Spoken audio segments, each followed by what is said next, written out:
doing up there, crazy?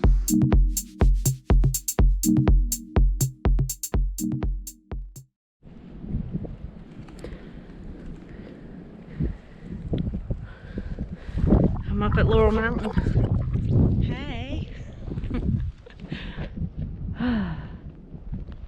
Probably just did, so far I've done 4 miles. I just did a mile water break. Thought it'd be nice to get out the camera. That's about to be downhill. These are cross-country skis and really bright pants. The thing that makes them able to go on flat ground is my heel is free. For those of you not familiar, there's a grip section right underneath the arch of the ski, which is under my foot. So when I'm pushing with my foot, a full weight right on that arch zone, that means my grip is touching the snow and it's going to kick me forward.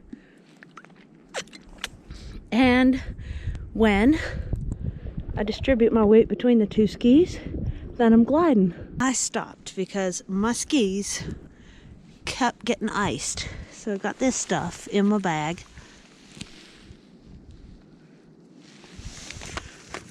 And my scraper, which, did I put my scraper back properly? This is the map for where I'm at. Flashlight that don't need batteries, so it can just live in there eternally. I have a clear scraper, and I'm not entirely sure.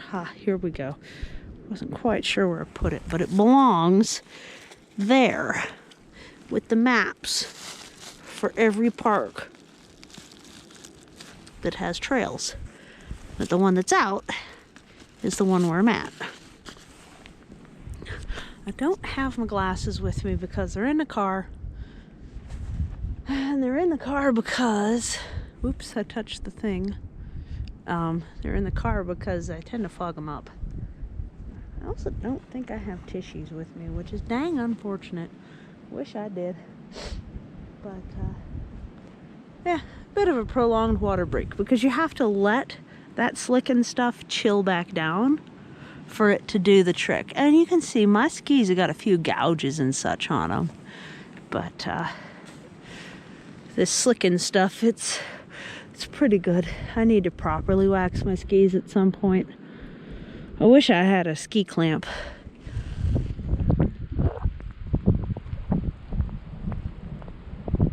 Really, really pretty day. This is like perfect.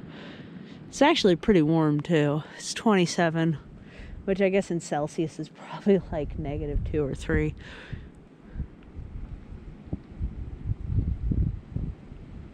Beautiful.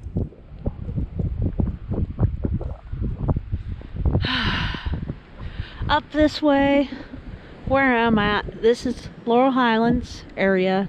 It's not too far from Pittsburgh. It's like an hour 20 to get to Laurel Highlands. And yeah, so where I'm at in Pittsburgh, we lose our snow pretty quick. So there's a lot of people up here taking advantage of it. I actually had 3 people go by while I had the camera off in between this clip and the last. I don't have the rigging to show you me skiing. It's a lot to carry around, frankly. But you can see the grips I was talking about if I zoom in enough.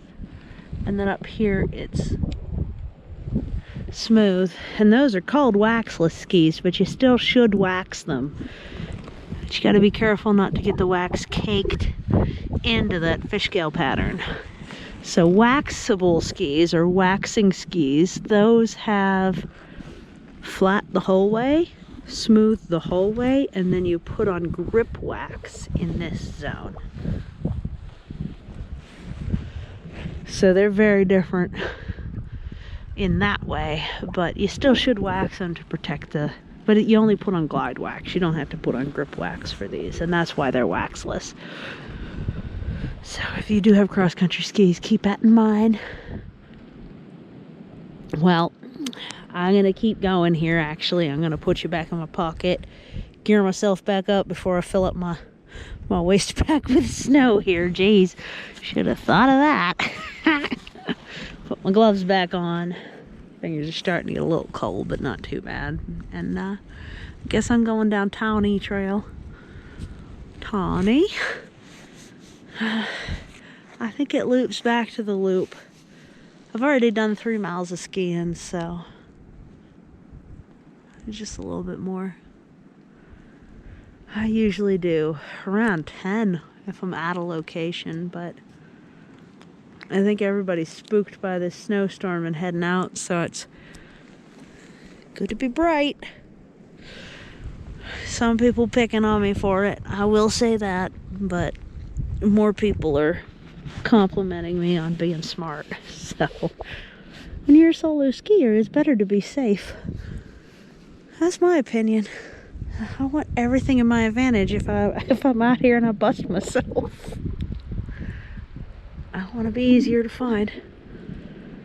So, yeah, that's why I got the original map for the place too. It's my best safety tip for anything ever, is to always have the map with the location's phone number on you. I've only had to apply it for other people. I did come across someone with a busted leg one time, and their party did not know who to call, where they were, anything like that. But since I had the map, I had the correct number to call to get the bivvy to come pull them out, or whatever you call that sled that goes behind the snowmobile that they come and rescue you with. And with the map, I was able to describe exactly where we were without any trouble at all. So if there's one thing you do, even if it's a donation map, because I paid $1 for that. Oh no, that is worth it. I might Mod Podge it someday because it's getting a little flimsy. All right, Yins, I'll catch you up later. See you on the other side of some snow. Hello. We got sundown coming and I'm still up here. Don't think I'm lost anymore though. That's how I take a ski off. The other one's already up here. I wanted to show you something very specific about 2 different plants that are right here that you probably can't tell the difference looking at them. But I'm going to give you a close-up, okay? So this is mountain laurel right here. Smallish leaves. I don't have the biggest hands ever. The flowers come out like this, and then they get these seed pods. And maximum tall is about there. And in the background, that's rhododendron. Rhododendron and mountain laurel. So let's go look up close at some mountain laurel. Let me try not to get stuck in the jagger bushes. So we got jagger bushes. You can tell I was already over here. Guess who thought they hit record and sure had not. All right, so this is where the jagger bushes are. I'm gonna try real careful not to get stickered, but I'll probably get stickered. This is rhododendron. Can you see down through there? Yeah, you can. So in the wintertime, rhododendron leaves, they're real big comparatively. They're the same width, but they're real long. And then in the wintertime, they curl up like these little cocoons. And over here, if I can reach it without getting stuck in the jaggers, that's got a seed pod on it. Can you see it at all? I don't see any closer. And this is mountain laurel. So that's just gonna have to do. The flowers grow always from the tips of the branches on rhododendron. I think it's the same with mountain laurel. And so these are 2 native plants to up here. Down in the city, the deer population's a little too tight. This has all gotten eaten up by them, so we do not have nearly as much of our state flower, that's the mountain laurel, or the rhododendron, which is also native here, down in a city area, because the deer are hungrier there and not as well hunted as it is up here. Up here, this is the density that it should be. Most of what you're seeing green in the distance there is one of the 2.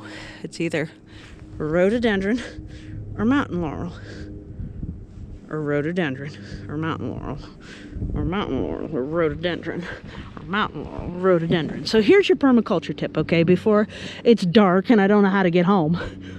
because this is going to lead back, but there's going to be a hill and I need to be able to see to decide if I'm walking the hill or if I'm skiing it. I think it's a little tight on that end. So your tip is, if you have bees, okay, these two plants produce a toxin that will mess up your honey, okay? It's not going to kill you, but it will make you puke. It will. So I don't think that in the areas where it's legal, I don't think in the areas where it's native that it is legal to just rip these out. You shouldn't do that. They're native. They're important plants to have, and they have great value to the landscape. And there's a lot of animals that do depend on them, and a lot of your butterflies and a lot of stuff like that. Hey! But plant more stuff than just that. There's somebody coming along the trail. Oh, I stopped, but there's somebody on the side of the trail. Yep, it's me. Hello.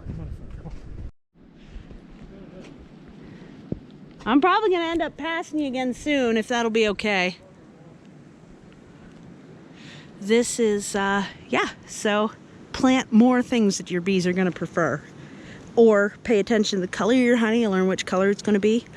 Or pay attention to the time of year and track where that ends up in your combs. But this is honey that's for your bees. This is not honey that you sell. Okay, well, that's important stuff to know, and I hope you're having a really good day. Thanks so much for visiting somebody else's cliffside, DCNR's cliffside. And this has been Permaculture and a lot of skiing.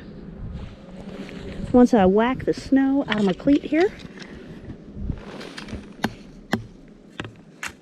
gotta stand on one foot, smack the snow out, and get back in that clicking little mechanism.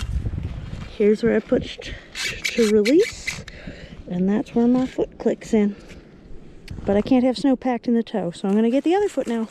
Take care.